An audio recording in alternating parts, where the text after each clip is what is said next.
మీరు ఇప్పటికి సాధించింది స్ఫూర్తిదాయకమే, కానీ it's a half job done. You have a bigger role to play. You have a very bigger role to play, not only because you have achieved something, because what you are going to achieve is much more.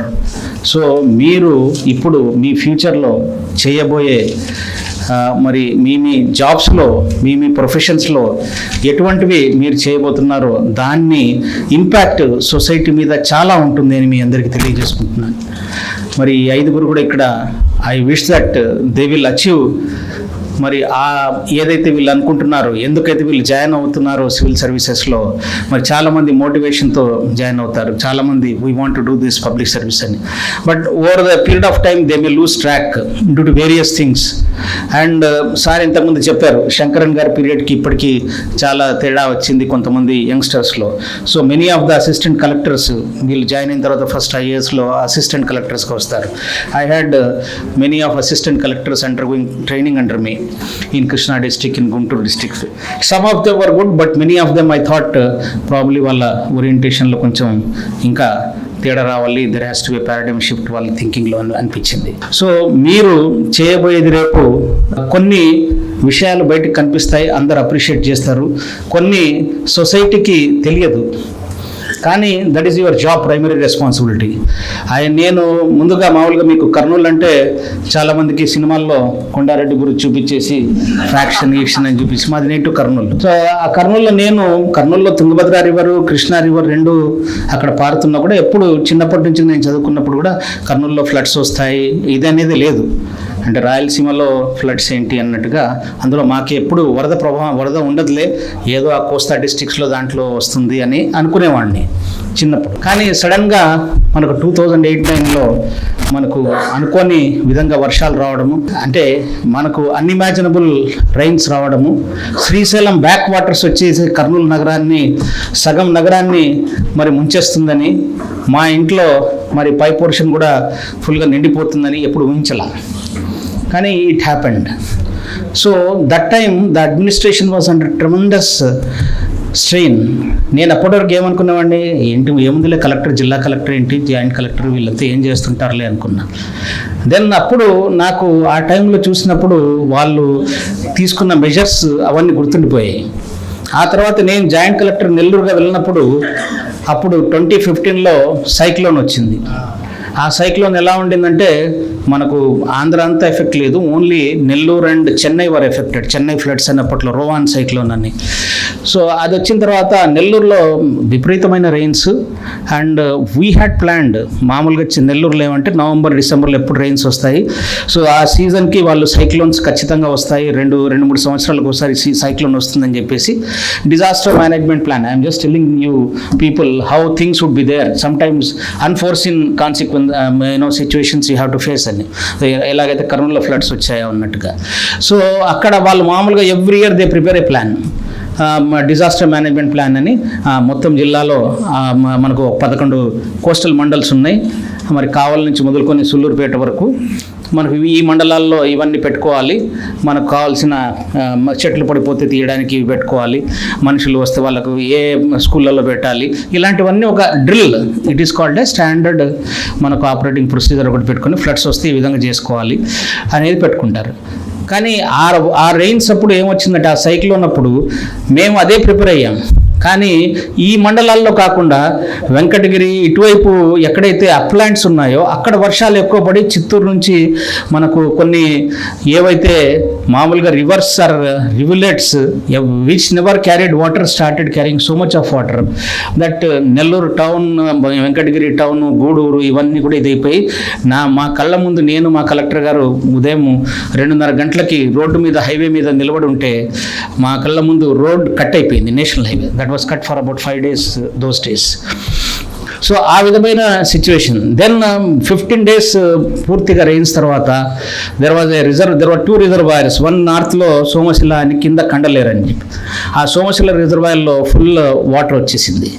So నాకు tension వచ్చేసింది. ఒక 10 డేస్కి అప్పటికే నిద్ర లేదు. నాకు tension ఏంటంటే కర్నూలులో జరిగిన ఇన్సిడెంట్ నాకు గుర్తుండిపోయింది, బ్యాక్ వాటర్స్ వచ్చేస్తే ఏంటి అని. సో ఆ సోమశిల ఫుల్గా వస్తూ ఉంది, nobody was bothering about it. Then I suddenly told మా కలెక్టర్ గారికి చెప్పాను, లేదు ఇక్కడ ఏదో ఒకటి చేయాలి, లేకపోతే అక్కడ ఉన్న ఒక 10-15 విలేజెస్ మెరూన్ అయిపోతాయని. She said will have to write దీనికన్నీ పర్మిషన్స్. నేను నథింగ్ డూయింగ్, పూర్తి డేంజరస్ దీనికి వచ్చేసింది madam, you give me permission.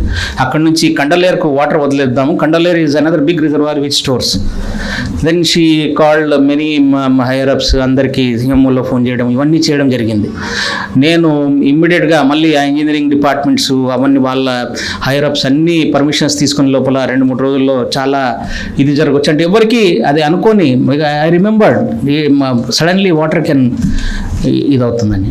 Then she said okay, she was very very nice officer who was role model అంటే herself Sankaran garu, Janaki garu అని మనకు తమిళనాడు నుంచి, షీ ఇస్ వండర్ఫుల్ ఆఫీసర్. ఆవిడ yes you can go ahead, ఏదైనా ఏముంటే ఫేస్ చేద్దాం అనుకుంటా.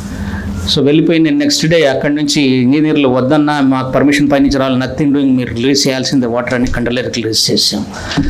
We could save 15-20 villages from getting marooned. Nobody noticed it, but it was our responsibility. So I realized that time that okay, ఈ విధమైన పనులు మనకు చేయొచ్చు, మన కలెక్టర్ అంటే మనం ఇంతమందికి చేయొచ్చు. అది నేను మళ్ళీ ఇక్కడ గుంటూరు కృష్ణాలో కలెక్టర్గా చేస్తున్నప్పుడు I had that challenging opportunity to అంటే మొత్తం డిస్ట్రిక్ట్లో కోవిడ్ వచ్చినప్పుడు అసలు ఏ విధంగా కోవిడ్ని ఎట్లా ఫేస్ చేయాలో తెలియదు. దానికి మందులు లేవు ఫస్ట్ ఫేజ్లో వచ్చినప్పుడు, ఎటువంటి ప్రోటోకాల్ లేదు. సో అలాంటి సిచ్యువేషన్లో we had to face. And మొత్తం దేశం అంతటా లాక్డౌన్ ఉంది, రాష్ట్రం అంతటా లాక్డౌన్. ఓన్లీ విజయవాడలోనే 16 ట్రైన్స్ ఆగడము, రోజు 300 మంది ఇక్కడ దిగడము, వాళ్ళని 14 days క్వారంటైన్ చేయడము, వాళ్ళని టెస్టులు చేయడము, వాళ్ళకి భోజనాలు ఏర్పాటు చేయడం, మళ్ళీ నెక్స్ట్ డే మళ్ళీ 300 మంది మళ్ళీ ఇట్లా ఎయిర్పోర్ట్లో రావడం, వాళ్ళందరినీ పెట్టడం. ఇట్ వాస్ టోటలీ అసలు డ్యూటీస్కి మనకు చాలామంది రారు, మా ఇంట్లో ఏదో అయింది, మమ్మల్ని అక్కడ ఆపేశారు, మాకు ఇవి లేవు, ఇలాంటివన్నీ. So it's a big challenge but we faced. Today people may not think, people may think okay ఏముందిలే అని, కానీ I realise that certain steps అప్పుడు తీసుకోకపోయింటే చాలా things would have happened which would have been. So ఖచ్చితంగా మీరు రేపు మీ సర్వీసెస్లో మీ పదవుల్లో ఇలాంటివి ఎన్నో ఛాలెంజెస్ ఫేస్ చేస్తారు. మీరు చేస్తున్నవి చాలామంది నోటీస్ చేయకపోవచ్చు, but it is your duty, you have to do. రెండవది, ఈరోజు ఈ సభతో మీకు you are carrying additional responsibility. You are not only carrying those mementos given by Vijay Kumar sir. మీ భుజాల మీద ఎక్కువ బరువు పెట్టాము. ఏం బరువు పెట్టామంటే society giving back. The people who are poor in the sense that not only economic, poor in education అంటే ఎడ్యుకేషన్కి యాక్సెస్ లేకపోవడం, పూర్ ఇన్ హెల్త్ అంటే యాక్సెస్ టు మెడిసిన్ లేకపోవడం. సో ఇలాంటివన్నీ మనకు చాలామంది, పూర్ ఇన్ శానిటేషన్ అంటే వాళ్ళకి సరైన మనకు ఫెసిలిటీస్ ఉండకపోవడం, ఇట్లాంటివన్నీ కూడా ఆ పావర్టీని మనకు ఇచ్చేయాలి. సో ఇంతకుముందు ఆయన సారు మనకు శ్రీశ్రీ గారి గురించి చెప్పారు. మరి 1933 అన్నారు. 1939లో ఆయన రాసిన ఒక కవిత మనకు సంధ్యా సమయం అని, మొన్న మేము శ్రీశ్రీ గారి మనకు ఒక కవుల సమ్మేళనం పెట్టుకొని ఆ రోజు శ్రీశ్రీ గారి కవితల గురించి మాట్లాడుకున్నాం. ఆ రోజు నేను ఆయన కవితను ఒకటి అనుకరించి రాశాను. సో నాకు అనిపించింది ఏమంటే, అది చదివి తర్వాత అది ప్రచురితం కూడా అయింది చాలా పత్రికల్లో. మరి మిత్రులు నారాయణరావు గారు అన్నారు, ఎందుకు రాయడం అంటే, ఎందుకు మీకు ఇలా రాశారు, మీరు ఈ సాయంకాలాన్ని, సాయం అంటే సాయం చేస్తున్న, అది సాయం చేయని కాలమా లేకుంటే మీరు ఏమనుకొని రాశారంటే, అప్పట్లో ఆయన మనకు రాసిన కవితకి, నేను రాసిన కవితకి చూస్తే సామాజిక పరిస్థితుల్లో ఏం తేడా లేదు, 80 సంవత్సరాలు పోయినా అని, అందుకని రాశానండి అని చెప్పాను. సో ఎప్పుడైనా ఇప్పుడు ఆ కవిత అంతా చదవాలంటే మీకు మరి it consumes lot of time మనకు. ఎందుకంటే సొసైటీలో ఇంకా there is dichotomy. I would say there are people who are becoming richer, the rich is getting richer, the poor is getting poorer. So you have a additional responsibility now, having been elected to this. ఇది ఇప్పటివరకు మీరు స్ఫూర్తిదాయకంగా ఉన్నారు. మీరు next half another your second half you work with the ideals, you work for the society, you work with humanity. Then you will be, మీరు అందరికీ స్ఫూర్తిదాయకం. ఇప్పుడు only విద్యార్థులకు మాత్రమే మీరు స్ఫూర్తిదాయకం అయ్యారు, మీరు ఏదో అచీవ్ చేయాలి అని. నాకు తెలిసి సక్సెస్ అంటే ఐఏఎస్ ఆఫీసర్ అవ్వడం కాదు.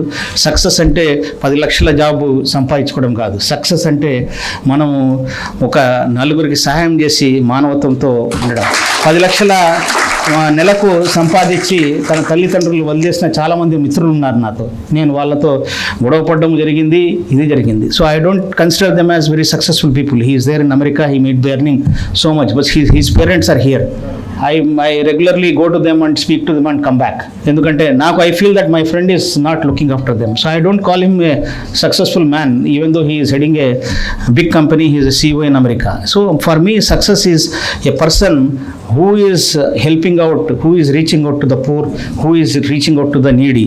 So ఆ విధంగా మీరు చేయాలని కోరుకుంటూ మీ జాబ్స్లో I think I was just coming, I was reading one anecdote of one famous personality who was a very famous jet fighter pilot. So his name was Charles Plum. He was a US pilot, and he took part in all this Vietnam war లో ఒక 74 ఆపరేషన్స్లో పాల్గొన్నాడు. అతను jet ఫైటర్స్లో తను fly చేస్తూ అక్కడ వెళ్ళి bombs కురిపించడం. 75th such incident, which was his last, the flight got, it was bombed and he had to take a parachute and he dropped into the hands of enemy. అంటే Vietnamese వాళ్ళ చేతుల్లో పడ్డాడు. ఒక 2171 days, అంటే almost more than 6.5 years he spent in jail లాగా మనకు అంటే cell, in a cell which is 8 feet by 8 feet. Then afterwards he was released, then he came back. Then after this, then he kept on flying. He was a pilot kabatti. But after post retirement he went to a restaurant along with his wife. Then suddenly one man came to him and said, "Are you Mr. Charles Plum?" annadu. He was shocked and he said, "Who are you? I cannot recognize you." annadu. "I am the person who made your parachute that day, who packed your parachute on that day when we were flying your 75th mission రోజు నేను pack చేశాను" అన్నాడు. అనగానే and probably that parachute worked, that's why you are live అన్నాడు. అంటే అది bomb అయిందని మాకు తెలిసింది, కానీ మీరు వాళ్ళు బతుకున్నారని చెప్పేసి చెప్తే this man shook his hands and then hugged him and came back. But he could not sleep in the night.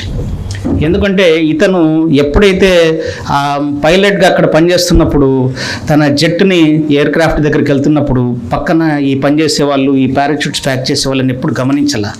వాళ్ళు గుడ్ మార్నింగ్ మిస్టర్ ప్లమ్ అన్న వాళ్ళని పట్టించుకోవాలా, ఎప్పుడు పట్టించుకోవాలా. కానీ ఈరోజు అతనికి ఏమంటే నేను బతుకున్నది because of this man who packed my parachute. So అప్పటి నుంచి then he came out and he became one of the biggest motivational speakers, one of the famous motivational speakers the world has seen. Now Charles Plum is giving many lectures across the world, and many of his classes he says, "Who packed your parachute?" So always you must remember, మీరు ఒక ఆర్గనైజేషన్లో as a district కలెక్టర్గా కానీ ఉన్నా కూడా ఎక్కడో ఒక VRO ఏదో చేసిన మూలంగా, ఒక విలేజ్లో ఒక ఆఫీసర్ చేసిన మూలంగా ఏమైంది వాళ్ళని కూడా రికగ్నైజ్ చేయడం అనేది. So you always remember who packed your parachute అనేది, దట్ యూ మస్ట్ రిమెంబర్. ఇంతకుముందు మనకు విజయ్ కుమార్ గారు కూడా అన్నారు, రవి గారు చేశారండి. So that kind of camaraderie you must build, humanity you must build and go. And I was telling you, your shoulders are now heavy. So I want to add further weight to those shoulders by giving you mementos. Na mementos konta different ga untai. I am a person who is totally who believes in certain things. I believe in a good society. మనము ఒక ఆదర్శవంతమైన మన సమాజంలో అంటే ఒక మంచి సమాజం, సమాజంలో ఎటువంటి కుళ్ళు లేకుండా, ఎటువంటి ఇది లేకుండా ఉండాలి. దాంట్లో అందరూ